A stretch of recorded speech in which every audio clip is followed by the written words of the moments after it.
জবাবদিহির সংস্কৃতি প্রতিষ্ঠায় প্রধান সহযাত্রী স্বাধীন ও দায়িত্বশীল গণমাধ্যম।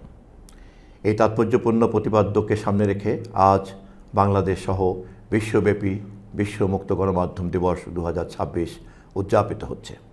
আমি গণপ্রজাতন্ত্রী বাংলাদেশ সরকার ও মাননীয় প্রধানমন্ত্রীর পক্ষ থেকে এই দিবস উপলক্ষে সকলকে জানাই আন্তরিক শুভেচ্ছা। প্রিয় দেশবাসী, আপনারা জানেন বিগত জাতীয় সংসদ নির্বাচনে স্বাধীন গণমাধ্যম প্রতিষ্ঠাই ছিল আমাদের অন্যতম নির্বাচনী প্রতিশ্রুতি।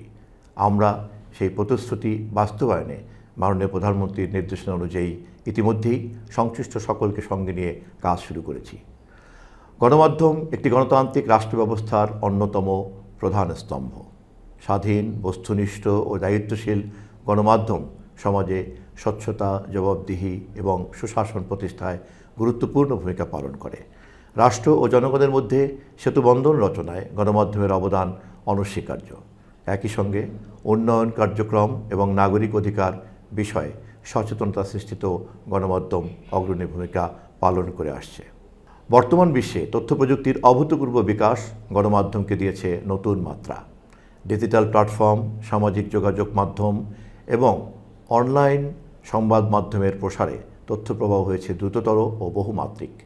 এই বাস্তবতায় গণমাধ্যমের স্বাধীনতা যেমন অপরিহার্য, তেমনি দায়িত্বশীলতাও সমান গুরুত্বপূর্ণ। ভুয়া তথ্য, গুজব ও বিভ্রান্তিকর প্রচারণা প্রতিরোধে পেশাদারিত্ব, নৈতিকতা এবং সত্যনিষ্ঠা বজায় রাখা আজ সময়ের দাবি। জবাবদিহিমূলক সমাজ ও রাষ্ট্র গঠনে গণমাধ্যমের ভূমিকা কেবল সমালোচনায় সীমাবদ্ধ নয়, বরং তা গঠনমূলক আলোচনার ক্ষেত্র তৈরি করে, সমস্যা চিহ্নিত করে এবং সমাধানের পথ নির্দেশ করে। এটি দায়িত্বশীল গণমাধ্যম সরকারসহ সকল প্রতিষ্ঠানের কার্যক্রমকে জনগণের সামনে উপস্থাপন করে, যা স্বচ্ছতা এবং আস্থার ভিত্তি শক্তিশালী করে।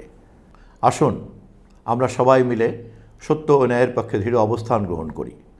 মুক্ত গণমাধ্যম ও জবাবদিহির সংস্কৃতি প্রতিষ্ঠায় দায়িত্বশীলতার সঙ্গে অবাধ তথ্য প্রবাহ নিশ্চিত করি।